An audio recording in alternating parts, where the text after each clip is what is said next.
আরও হয়তো 50 রান করলে আমাদের জন্য অনেক বেটার হতো। বাট বোলিংটা আমি মনে করি যে আমরা একটু এলোমেলো বল করছি আজকে। না, বিপরীত ধরুন আমি বলবো না যে একেবারে বিপরীত ধর্মী। সকালবেলা পাকিস্তান আসলে ভালো বল করছে, অনেক রান করাটা অনেক কষ্ট ছিল। সেখান থেকে আমি মনে করি আরেকটা সেশন ব্যাটিং করতে পারলে আমাদের জন্য ভালো হতো। বাট দিন শেষে আমরা তো 400 রান ক্রস করছি। আমার মনে হয় যে আরও হয়তো 50 রান করলে আমাদের জন্য অনেক বেটার হতো। বাট বোলিংটা আমি মনে করি যে আমরা একটু এলোমেলো বল করছি আজকে। যেহেতু এটা টেস্ট ক্রিকেট, কামব্যাক করার অনেক সুযোগ আছে। আজকে আমরা এটা নিয়ে অ্যাসেস করবো আসলে কোথায় বল করতে হবে এই উইকেটে, কোন জায়গায় করলে আসলে ব্যাটসম্যানকে আরও বেশি ডিফিকাল্ট দিবে। তো আমি মনে করি যে হয়তো আমরা আবার কালকে ভালো ব্যাক করতে পারবো। হ্যাঁ, ও আসলে ওর জায়গা ছাড়ে না। একটা একটা এরিয়াতে মানে কনসিস্টেন্সি সে একই জায়গায় বল করতে পারে, তার এক স্ট্রেংথ। সে সেটা আগেও করেছে। আর এই উইকেটটাতে যেহেতু একটু মুভমেন্ট ছিল, সে সেটা খুব ভালোভাবে কাজে লাগিয়েছে। কালকে আমরা খুব ভালোভাবে হ্যান্ডেল করছিলাম। আমার মনে হয় যে কালকে খুবই ভালোভাবে হ্যান্ডেল করছে। আজকে হয়তো ব্যাটসম্যান আমাদের খুব বেশি ছিল না, হয়তো 2টা ব্যাটসম্যান ছিল। তো এই কারণে হয়তো যদি লিটন এবং মুশফিক যদি আরেকটু লম্বা খেলতে পারতো তাহলে আসলে আমার মনে হয় না যে খুব বেশি মানে আরও কিছু ছিল। না না, আসলে ব্যাটিং করাটা অনেক সময় সহজ। যখন আপনি বাজে বল করবেন তখন ব্যাটিং করা অনেক সহজ, বাট রান বের করা আসলে খুব সহজ কাজ না। আমরা মনে হয় আমরা একটু এলোমেলো বল করে ফেলেছি, এই কারণে হয়তো রানটা খুব তাড়াতাড়ি দ্রুত উঠে গেছে। বাট আমরা যদি হয়তো ভালো চ্যানেলে বল করতাম তাহলে হয়তো এত রান হতো না।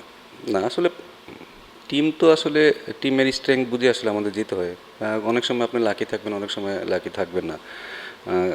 কারোর জন্য তো আসলে কাউকে সুযোগ করে দেওয়া হচ্ছে, আমার কাছে মনে হয় যে সে সেটা আর্ন করে কিনা সেটাও বেটার। এবং টিমের আসলে আমাদের টিমটা আসলে আমরা অনেক সময় পারি না করতে, অনেক কিছু কারণে। অনেক কারণ আমাদের টিমের ব্যালেন্সটাও দেখতে হয়। আনলাকি বলবো না, সে হয়তো আবার যখন আসবে তখন হয়তো সে ভালো ভালো করবে। বাট সে তার চেষ্টা করতেছে, যখন সুযোগ আসবে সে তখন খেলবে। আমাদের কিছু এরিয়াতে আসলে ইমপ্রুভমেন্ট অনেক দরকার। সেটা মানে স্পেশালি স্লিপ ক্যাচিং, কারণ এটা স্পেশালাইজেশন জায়গা। এই জায়গাটা আসলে আরেকটু কীভাবে উন্নতি করা যায় সেটা নিয়ে আমরা আসলে কথা বলবো। হতে পারে আসলে পুরাটাই তো আসলে মেন্টাল সাইড। কারণ যখন দেখবেন যে উইকেটে ঘাস আছে তখন বলাররা অনেক এক্সাইটেড হওয়ার চান্স আছে। তা আমার মনে হয় যে ওইখানে আমরা ভুলটা করেছি। আমাদের আসলে ভালো জায়গায় মেনটেন করাটা খুব বেশি জরুরি ছিল, সেখানে হয়তো আমরা সেই ভুলটা করেছি। না আসলে আমাদের নর্মালি আমাদের এম থেকে আমরা আসলে 5 সেশন করতে পারি। তো সেইভাবে আসলে আমরা সেই লক্ষ্যেই যাচ্ছিলাম। শর্টস খেলে আউট হয়েছে আসলে মাঝে মাঝে হইতেই পারে। তো এটা নিয়ে আসলে খুব বেশি হতাশ হওয়ার কিছু নেই ভাই। এইটা নিয়ে আসলে আমি নর্মালি টিম সিলেকশন বা ইয়েতে আমরা আসলে থাকি না। তারপরেও আমার কাছে মনে হয় যে স্পেশালি ইনিংসের খেলা এই রাইটি লেফটি চিন্তা করাচ্ছে, কারণ ওরা তো পরপর 3টা লেফটি নামছে। খুব খুব বেশি অসুবিধা হয়েছে। যে ভালো সে সব জায়গায় ভালো হবে, ঠিক আছে, যে খারাপ সব জায়গায় খারাপ হবে। তো আমার মনে হয় আমরা ভালো জায়গায় বল করি নাই, সেটা হচ্ছে আসলে আমার কাছে মনে হয় যে সেটাই আমাদের যদি আজকে দিনটা সবচেয়ে বলেন যে আসলে পেস বোলিংটা একটু ভালো ভালো জায়গায় বল করা উচিত ছিল। দেখুন এই উইকেটে আমার কাছে মনে হয় এখনও বলারদের অনেক কিছু করার আছে, স্পেশালি পেস বোলারদের। আমরা বললাম তো আজকে আমরা যেহেতু একটা সেশন ভালো বল করি নাই, এটা ভিজিবল, এটা সবাই বুঝতে পারতেছে যে আমরা আসলে ভালো বল করি নাই। তো এটা আসলে ফিক্স করাটা খুব সম্ভব এবং এটা খুব তাড়াতাড়ি করবে, কারণ আমাদের ফাস্ট বোলাররা সবসময় আমাদেরকে ম্যাচ জিতিয়েছে এবং তারা এক্সপিরিয়েন্স, তারা আমার মনে হয় যে তারা কালকে ভালো করবে। দেখুন খেলা তো আরও 3 দিন বাকি আছে, আর এখনও তারা মোটামুটি অনেক রানই পিছিয়ে আছে। আমার মনে হয় যে আমি আবারও বলবো যে এখানে আসলে স্পিনারদের খুব বেশি কিছু করার নেই। বল এখনও ঘুরতেছে না, বল সোজা স্টাম্পে ব্যাটই আসতেছে। হয়তো মাঝে মাঝে দিয়ে একটা লো করতে পারে, বা সেটা পুরাটা ম্যাচের সিনারিও না। তো সিনারিওটি হচ্ছে আমরা একটু ভালো জায়গায় বল করি, পেস বোলারের জন্য ধারাবাহিক অনেকগুলো ওভার যেন আমরা কন্টিনিউ ভালো বল করতে পারি, তখন হয়তো আমাদের উইকেট পড়ার চান্স বেশি থাকে। উইকেট আসলে খুব বেশি চেঞ্জ হয় না, গতকালে যা ছিল আজকেও খুব একই রকম আছে। আমি বলবো যে পাকিস্তান আজকে খুবই ভালো বল করেছে, তারা জায়গা ছাড়েনি, তাদের এরিয়াতে চেষ্টা করেছে তারা সবসময় বল করতে, আমাদের সারাক্ষণই চ্যালেঞ্জের মধ্যে রেখেছিল। আমরা এলোমেলো বল করেছি। না খুব দেখুন খুব বেশি চেঞ্জেস আসার চান্স খুব কম।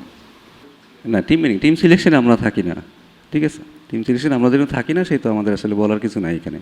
টিমের প্ল্যান যদি বলেন যে হয়তো টিমের প্ল্যানে আমরা সবসময় থাকি, বাট কে খেলবে না খেলবে সেটা তো আসলে আমাদের কিছু বলার নেই।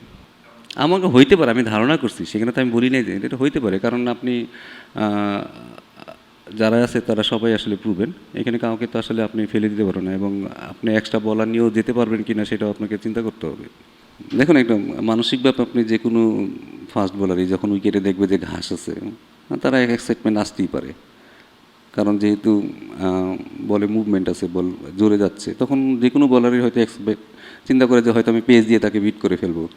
আমার মনে হয় যে পাকিস্তানের থেকে আমাদের পেস তো একটু বেশি হইলেও আমাদের এই জায়গাটা আমরা একটু এগিয়েছিলাম। বাট আপনাকে ভালো জায়গায় তো বল করাটা খুব বেশি ইম্পর্টেন্ট। তো আমরা মনে হয় যে আমরা অনেক লুজ বল করেছি, ওইটা যেন কালকে না হয় সেটাই আমরা লক্ষ্য রাখবো।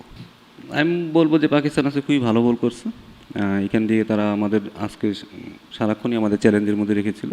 সেখানে তারা অনেক বেটার করেছে, তারা ম্যাচে তাড়াতাড়ি ফিরে আসছে। ব্যাটিংটাও তারা বলবো যেহেতু তাদের দুইটা নতুন ব্যাটসম্যান ডেবিউট্যান্ট ছিল, তারা খুবই ভালো ব্যাটিং করেছে, সিচুয়েশন অনুযায়ী ভালো ব্যাটিং করেছে। আমি বলবো যে সোফার তারা আজকে আমাদের চেয়ে বেটার ক্রিকেট খেলেছে।